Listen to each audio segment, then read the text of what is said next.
बिस्मिल्लाहिर्रहमानिर्रहीम एंड अस्सलाम वालेकुम। Welcome to skyline classroom.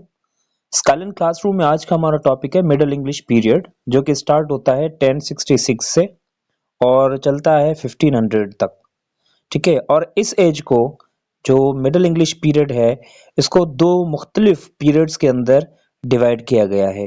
पहला जो है वो शुरू होता है 1066 से लेकर 1340 तक, और इसे कहा जाता है एंग्लो नॉर्मन पीरियड। का क्या कहा जाता है जी?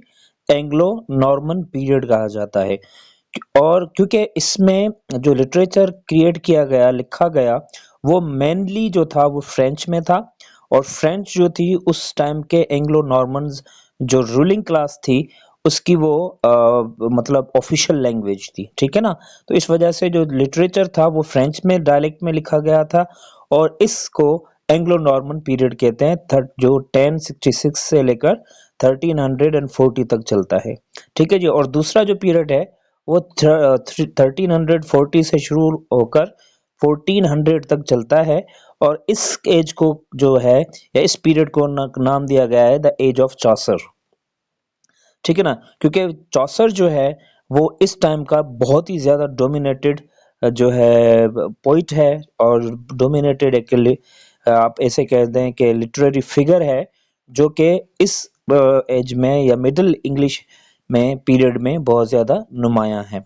ठीक है ना? तो 1340 से लेकर 1400 तक जो है एज ऑफ चौसर कहा जाता है। ठीक है ना? तो मिडिल इंग्लिश पीरियड जो है वो उसको डिवाइड किया गया है दो मुख्तलिफ जो है एंग्लो नॉर्मन पीरियड में। ठीक है ना? जो कि शुरू हो रहा है 1066 से लेकर 1340 तक एंग्लो नॉर्मन। फ्रेंच वहाँ पर जो है ना उसका डायलेक्ट था, जो लिखा गया था, जिस जिस जो लैंग्वेज थी वहाँ पर फ्रेंच थी, और रूलिंग क्लास की जो लैंग्वेज थी वो फ्रेंच थी। तो इस वजह से वहाँ पर ये मतलब जितना भी लिटरेचर लिखा गया वो एंग्लो नॉर्मन लिटरेचर कहा गया जाता है। और दूसरी जो है फिर 1340 से, जो मैंने आपको यहाँ पे बता दिया। ठीक है ना? जो 1340 से लेकर 1400 तक जो है पीरियड जो है उसे कहा जाता है एज ऑफ चौसर, क्योंकि उस टाइम के दौरान चौसर जो है बहुत ही ज्यादा डोमिनेटेड फिगर रहा है। अच्छा, फिर है the time from 1060 to 1500 is called the middle ages. और उसके बाद जो है ये पूरी जो है एज, जो जो हम पहले कह चुके हैं कि मिडिल इंग्लिश पीरियड इसे क्यों कहते हैं, तो ये पूरा पीरियड जो है मतलब 1000 से लेकर और 1066 से लेकर 1500 तक जो है इसको मिडिल एजेस का नाम दिया जाता है। The early part of the middle ages, यानी जो पहला पार्ट है, इज कॉल्ड डार्क एजेस। इसे डार्क एज भी कहा जाता है because what actually happened during that time can hardly be known, क्योंकि उस दौरान जो भी कुछ लिखा गया था या क्रिएट किया गया था या लिटरेचर में कुछ भी ऐसी चीज हुई थी, तो वो तकरीबन मतलब अननोन है, उसके बारे में किसी को कुछ भी नहीं पता। The important facts which influenced the literature of this period are, यानी जो इम्पोर्टेंट कौन सी चीजें थी जो बहुत ज्यादा इन्फ्लुएंस हुई इस पीरियड के दौरान। सबसे पहले नंबर वन पर जो है वो है the English parliament was established in 1295। यानी इंग्लिश पार्लियामेंट बनाई गई थी, कायम की गई थी 1295 में। ठीक है जी। फिर दूसरी है क्रूसेडे। क्रूसेडे जो रिलीजियस वार थी, बिटवीन बैटल थी मुस्लिम्स के और क्रिश्चियंस के अंदर, वो भी हुई, और 11th टू 13th सेंचुरी तक ये चलती रही। जो रिलीजियस बैटल थी Muslims, between Muslims and Christians, वो 11th सेंचुरी से लेकर 13th सेंचुरी तक मतलब चलती रही। और उसके बाद नंबर 3 पर है मैग्ना कार्टा। ये एक ट्रीटी था।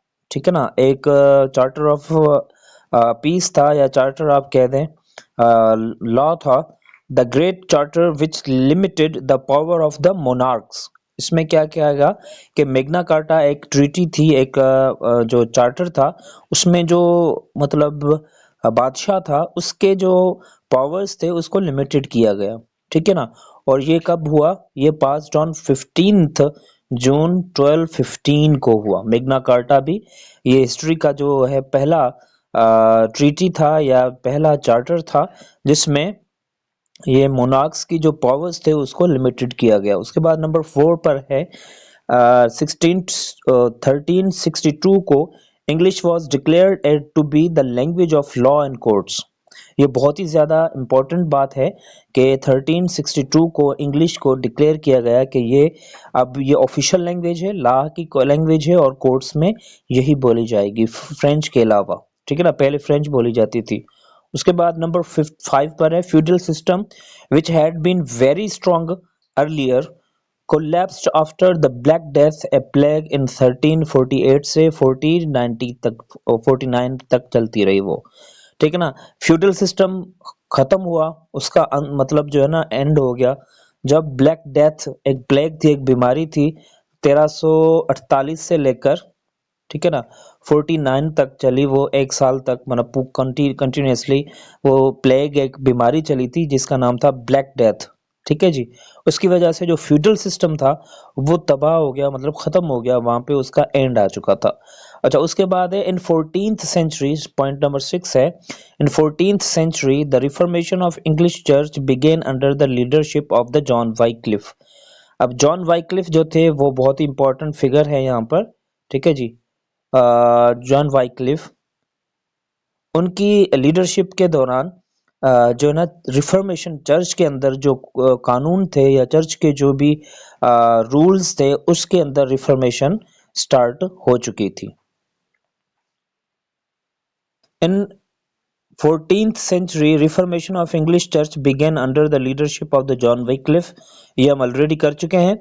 नंबर 7 पर है William Kingston established printing press in 1476। ये बहुत इंपॉर्टेंट चीज है यहाँ पर भी कि अब विलियम किंगस्टन जो थे उन्होंने प्रिंटिंग प्रेस जो है तारीख में लिटरेचर की फर्स्ट टाइम जो है प्रिंटिंग प्रेस आ चुकी थी, बाकायदगी से उसका स्टार्ट जो है ना हो चुका था। अच्छा, उसके बाद नंबर 8 पर renaissance begin with the fall of the then Constantinople. मतलब रिनेसा का भी स्टार्ट हो चुका था। ठीक है ना, in 1453 Mohammed two the sultan of Ottoman Turks and the crusader defeated the Christians in 1453।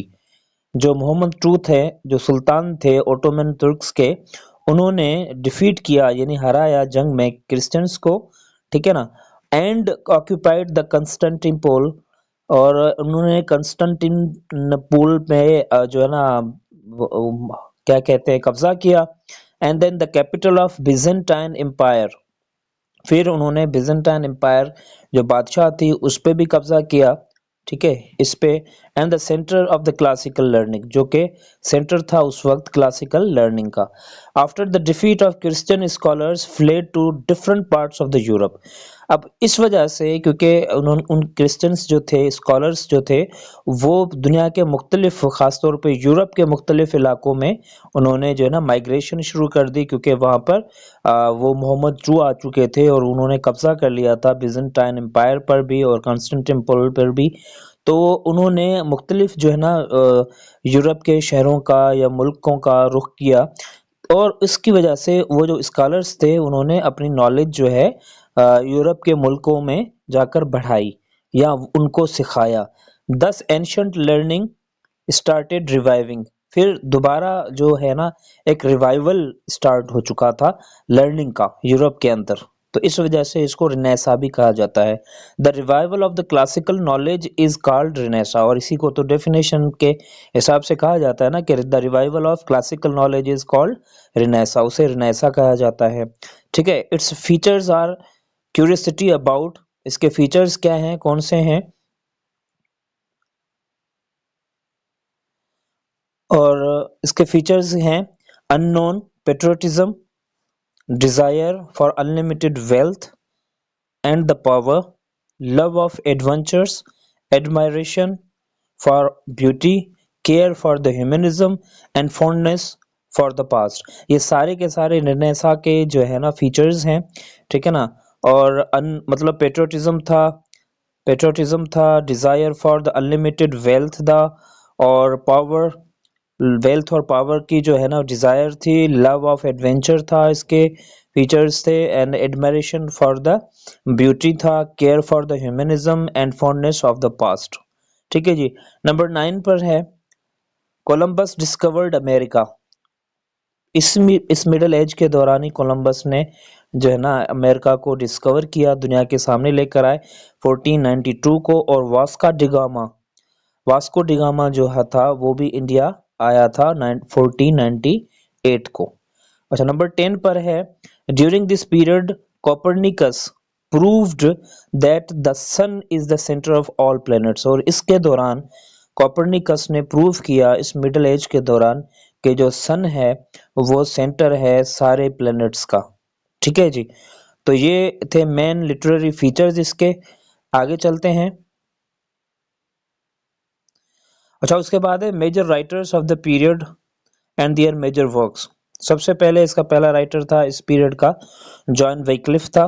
ठीक है ना, जो 1324 को से लेकर 84 तक रहा। He is called the father of English pros. इसे कहा जाता है फादर ऑफ इंग्लिश प्रोज, किसको? जॉन वैक्लिफ को। और इसने क्योंकि बाइबल की ट्रांसलेशन की थी इंग्लिश में फ्रॉम लैटिन से। ठीक है ना, इसने बाइबल की ट्रांसलेशन की थी लैटिन से लेकर इंग्लिश में की थी। उसके बाद है जॉन गोवर। जॉन गोवर जो है उसने लिखा था कॉन्फिसो कॉन्फिसो अमांटिस कॉन्फिसो अमांटिस कॉन्फिसियो अमांटिस। जॉन गोवर ने ये लिखा था। उसके बाद जॉफ्री चॉसर, वो तो वैसे ही इस एज का एक बहुत ही डोमिनेटेड हिस्सा है, कैरेक्टर है, पोइट है।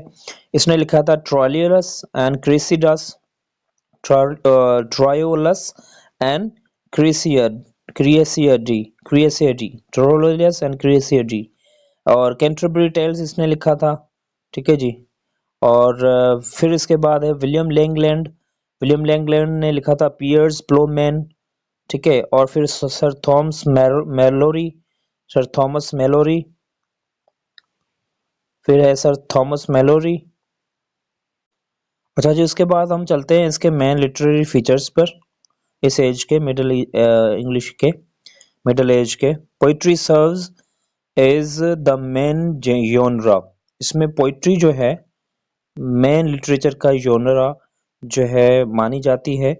इसने बहुत ही डोमिनेटेड जो है ना पार्ट अदा किया है इसके अंदर, इंग्लिश लिटरेचर के अंदर, मिडिल इंग्लिश के अंदर।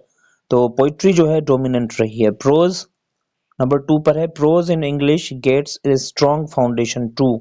कि इसमें प्रोज जो है उसने भी बुनियाद जो है उसने मजबूत बनाना शुरू कर दी थी अपनी। अब प्रोज जो है उसने भी।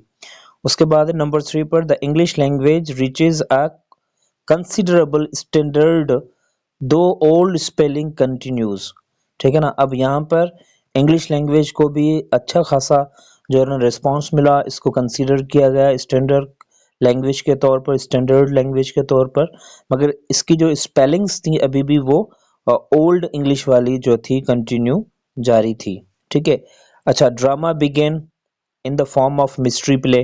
अच्छा, ड्रामा जो है लिटरेचर में यहाँ पे दोबारा शुरू हुआ, मगर वो mystery play, morality and play and interlude के तौर पर इस्तेमाल हुआ। मतलब जो ना शुरुआत हुई उसकी मिस्ट्री प्ले, मोरालिटी प्ले और इंटरल्यूड के शक्ल में या फॉर्म्स में ड्रामा शुरू हो चुका था इस एज के दौरान। The writers of the age are influenced by the Dante, Petrarch and Boccaccio. यानी इस एज के मिडिल इंग्लिश एज के जो राइटर्स थे, ठीक है ना, या जो पोइट्स थे या जो ड्रामेटिस्ट थे, वो इम्प्रेस हुए थे डेंटी से, पेट्रार्क से एंड बोकाशियो से। उससे इम्प्रेस होकर उन्होंने अपना जो है ना काम लिखना शुरू किया था। Love, chivalry and religion are three main literary subjects of this period. यानी इस जो है ना टॉपिक्स क्या थे इनकी पोइट्री के अंदर या इनके ड्रामास के अंदर? लव, शिवलरी एंड रिलीजन, ये इनके मेन टॉपिक्स थे इन राइटर्स के इस एज के दौरान, जो मिडिल एज इंग्लिश है उसके दौरान। अच्छा, नंबर 7 पर the spirit of romance dominates the age. ठीक है ना, और इसके अंदर जो है एक्शन प्लस एडवेंचर्स वो भी बहुत ज़्यादा जो है ना डोमिनेटेड है इस एज के दौरान। यूज़ ऑफ पेंटामीटर, यानी पेंटामीटर को यूज़ किया गया फर्स्ट टाइम बिगिंस यहाँ पर इस्तेमाल हुआ। The 10 syllables in each line, pentameter किसे कहते हैं? 10 syllables इन ईच लाइन। तो यहाँ ये भी जो ना यहाँ से मिडल इंग्लिश से शुरुआत हो चुकी थी इसकी। And rhyme is introduce. अब एंड की जो राइमिंग स्कीम है, हर लाइन के अंदर या एक से दूसरी लाइन के अंदर जो एंड में राइमिंग स्कीम है वो भी मेंटेन की गई थी, वो भी इंट्रोडक्शन उसका यहाँ पर हुआ था, इंट्रोड्यूस की गई थी। फिर है stressed alliteration is discarded and humor, irony and satire are brought into practice। अब यहाँ पर जो पहले एलिट्रेशन स्ट्रेस्ड एलिट्रेशन को यूज किया गया था, अब वो उसको खत्म करके उसकी जगह पर ह्यूमर, आयरनी और सेटायर को जो है ना प्रैक्टिस में लाया गया था।